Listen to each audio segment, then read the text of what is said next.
Kemudian scene pun berpindah di pusat Sang Cheon, di sebuah kedai makan. Selamat menikmati makananmu, Sung Nim.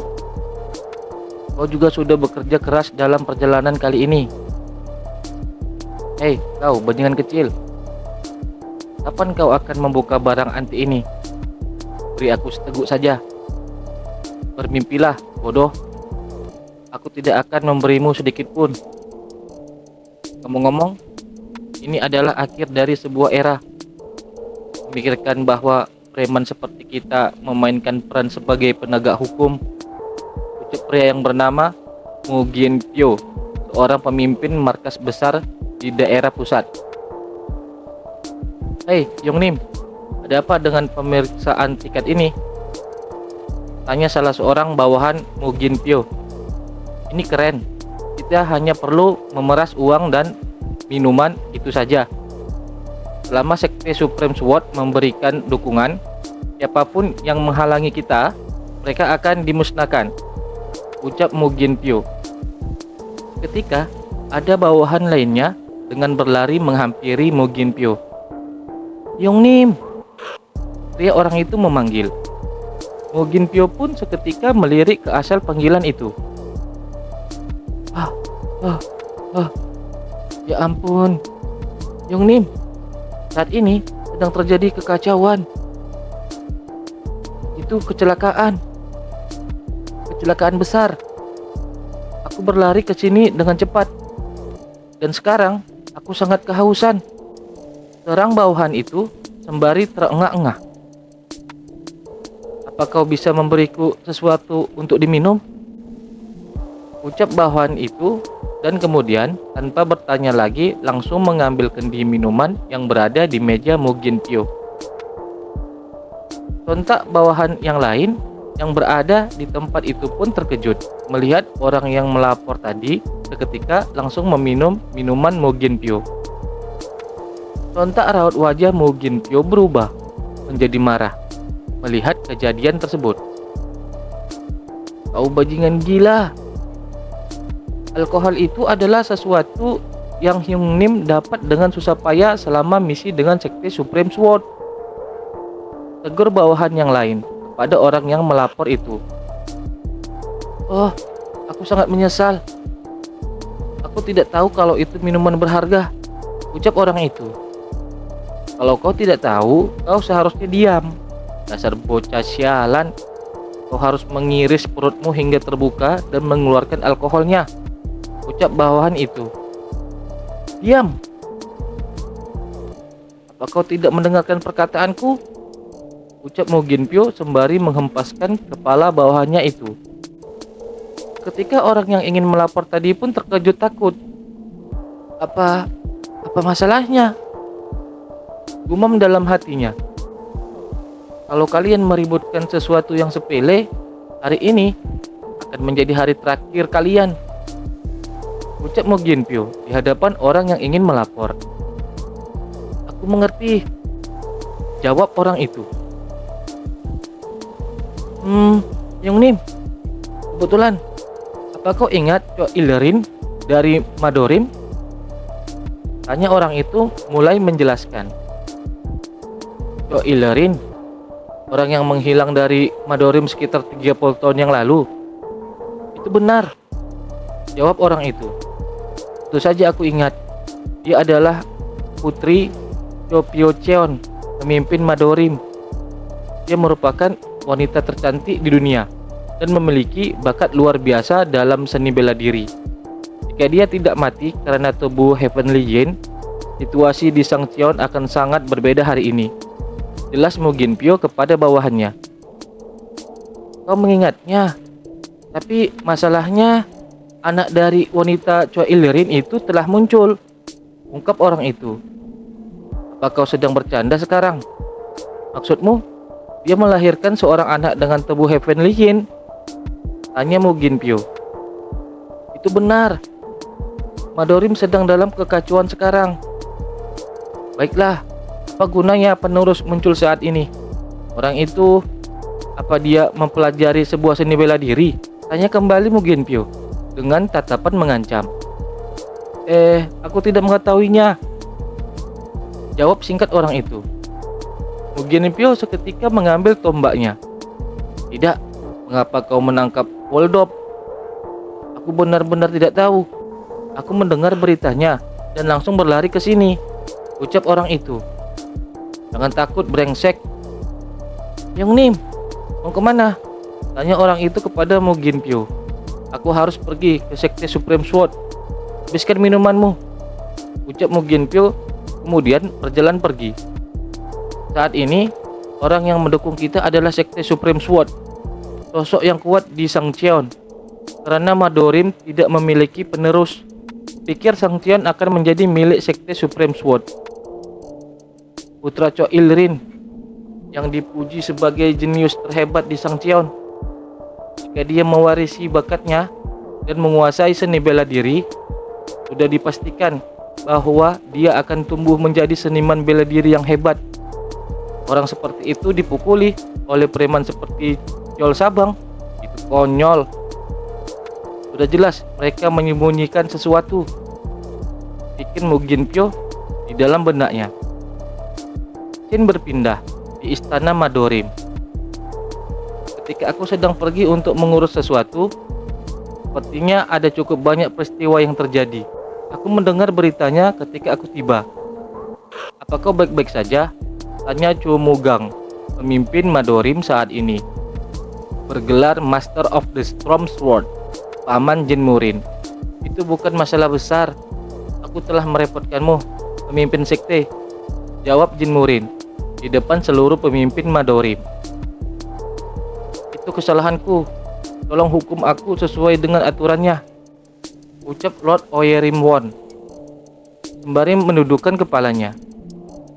Tidak perlu menyalahkan siapapun, jadi tolong jangan khawatir. Bagaimanapun juga, tampaknya pemimpin sekte telah memenangkan taruhannya.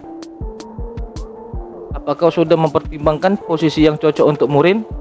Tanya pemimpin sekte Cho Mugang di rapat itu. Ya, pemimpin, kami mempertimbangkan untuk menempatkannya di faksi Secret Line. Tidak, itu tidak akan berhasil. Faksi Secret Line yang menangani informasi tidak cocok dengan Murin. Lagi pula, itu tidak akan berhasil, tidak ada ruang. Pendapat dari pemimpin faksi Secret Line. Hei, kau pemimpin faksi Secret Line, tegur dari salah satu tetua. Lalu bagaimana kalau menugaskannya ke pavilion Wanyong? Tidak, itu tidak akan berhasil. Mohon mengertilah. Lalu Wan Maga, timbangkan opsi lain. Para tetua yang ada di rapat itu saling berbeda pendapat, tidak menemukan ide di mana posisi yang tepat untuk Jin Murin. Mereka semua menghindari Murin, orang yang dipukuli oleh Chol Sabang, gumam pemimpin Madorim, Paman Jin Murin. Aku punya saran, pemimpin. Beritahu aku posisi apa yang cocok untuknya. Aku ingin membuat divisi untuk bisnis kecil. Saya menyarankan untuk mendirikan divisi Barat Laut, usulan dari tetua Oerimwon. Divisi Barat Laut, gumam tetua Nerimwon. Di masa lalu, ketika Madorim mendominasi di Sangcheon, tempat yang bertanggung jawab untuk mengatur urusan bisnis wilayah Barat Laut disebut divisi Barat Laut. Karena pengaruh Madorim yang kuat, sekarang telah berkurang dan hanya mengelola jalur Timur Laut sebagai divisi Timur Laut. Oerimwon, jalur Barat Laut sekarang ditempati oleh faksi kecil. Apakah berencana untuk mendorong tuan muda yang lemah ke sana? Gumam kesal ketua Nairimwon. Apa tempat itu merupakan sia-sia bisnis Madorim di jalur Barat Laut? Di sana juga ada penginapan Cheong yang tuan muda ambil alih, ucap tetua Oerimwon. Oerimwon, apa maksudmu? Apa maksudmu dengan menempatkan tuan muda di sana? Ucap tetua Nairimwon dengan kerasnya. Menurutmu, aku akan mengatakan hal seperti itu hanya karena emosi? Jika bukan itu, lalu apa? Tuan muda hampir kehilangan nyawanya karena ujian konyolmu. Aku akui bahwa tes itu adalah kesalahanku. Aku tidak berharap Tuan Muda sungguh mengambil tindakan. Tapi sekarang segalanya berbeda. Aku sudah melihat potensi yang dimiliki Tuan Muda. Yudhaiha mendengar perkataan itu pun terlihat tersenyum, menggambarkan dia juga sependapat dengan penilaian Tetua Oyerimwon. Sebagai seorang pangeran, dia berada dalam posisi di mana dia harus menciptakan jalannya sendiri. Aku menilai dia sebagai orang dengan kemampuan luar biasa. Jika Tuan Muda tidak bisa diprediksi oleh kita, maka akan sulit bagi orang lain untuk memprediksi tindakannya juga, ucap Tetua Oyerimwon, sembari memberikan hormat kepada pemimpin. Jika bisa membangun divisi barat laut, aku akan mendukung keputusan Tuan Oyerimwon. Tuan Oyerimwon, bagaimana kau bisa mempercayai orang luar? Tenang, hentikan keluhanmu. Keluh dari tetua lainnya kepada Tetua Oyerimwon atas keputusannya. Lord Oyerimwon, ternyata bukan hanya orang tua yang cuma bisa mendongeng, gumam Jin Murin sembari tersenyum. Mendirikan divisi barat laut yang baru. Apa Anda mengerti maksudnya, Lord? Tanya pemimpin. Ini adalah tantangan formal bagi Sekte Supreme Sword. Meskipun Sekte Supreme Sword memiliki banyak bawahan, ada banyak ahli di antara mereka. Jika kita menguasai divisi barat laut, kita bisa menganggapnya sebagai peluang untuk bangkit kembali.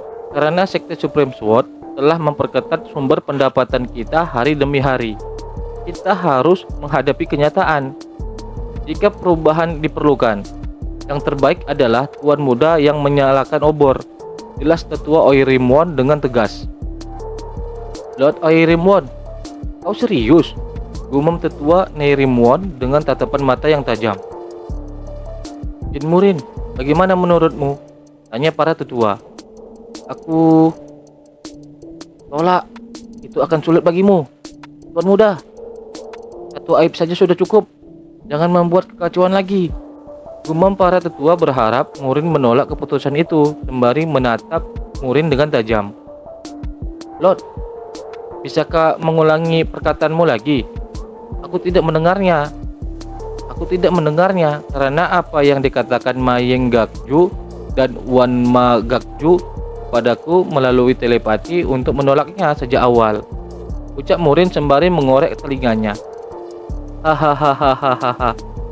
Oh, itu yang dikatakan Lord Oyerimwon sulit diprediksi, ucap salah satu tetua, sembari terlihat wajah dua tetua yang membisikkan Murin tadi terkejut.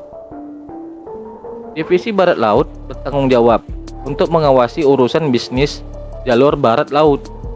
Para penjaga di sana bekerja sama dengan Sekte Supreme Sword. Jika kita memprovokasi mereka sebelum waktunya, Sekte Supreme Sword mungkin akan mendatangi kita, ucap Murin.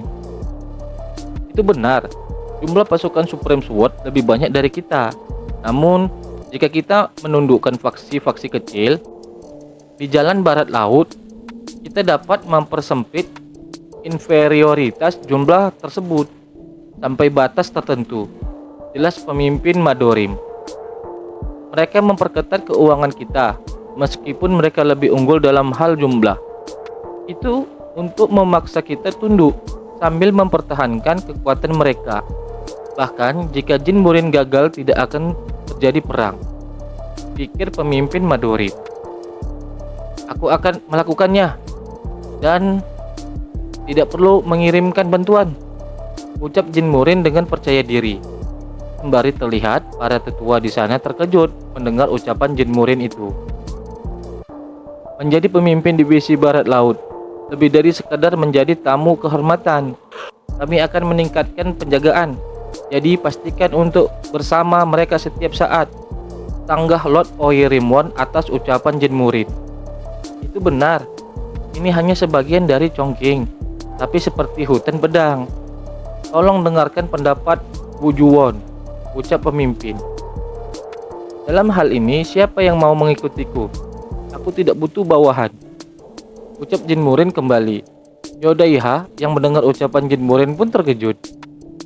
Kau keras kepala sama seperti saudariku. Itulah yang kupikirkan juga, sahut Lord Nairimwon. Kalau begitu, aku berangkat, pemimpin. Dan menurutku, tidak ada seorang pun yang percaya padaku. Jadi, tidak ada yang perlu dikhawatirkan. Ekspresi para tua pun terdiam mendengar ucapan Jin Murin. Setelah aku mengambil ahli jalur barat laut, mari kita bertemu lagi di sini, ucap Jin Murin sembari beranjak pergi dari tempat itu bersama Yodaiha. Scene berikutnya, di kediaman Sekte Supreme Sword. Apa itu semuanya? Bukankah itu sedikit mencurigakan? Oh, tamu kehormatan, aku mendengarnya. Itu menarik. Menarik? Maksudmu? Percakapan antara Mu Ginpyo, pemimpin preman, dan salah satu pemimpin dari Sekte Supreme Sword.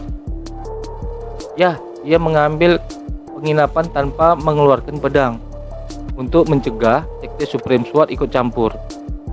Di dunia yang penuh kebanggaan pada murim, mereka yang tidak mengejar kekuatan sangatlah jarang. Tapi dia seumuran dan berasal dari Madorim.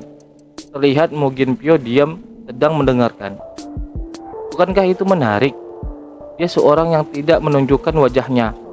Kurasa dia orang yang sama sepertiku. Aku ingin sekali bertemu denganmu, Jin Murin, ucap Jong Hagi, salah seorang pemimpin Sekte Supreme Sword yang bergelar Sangcheon Devin Sword.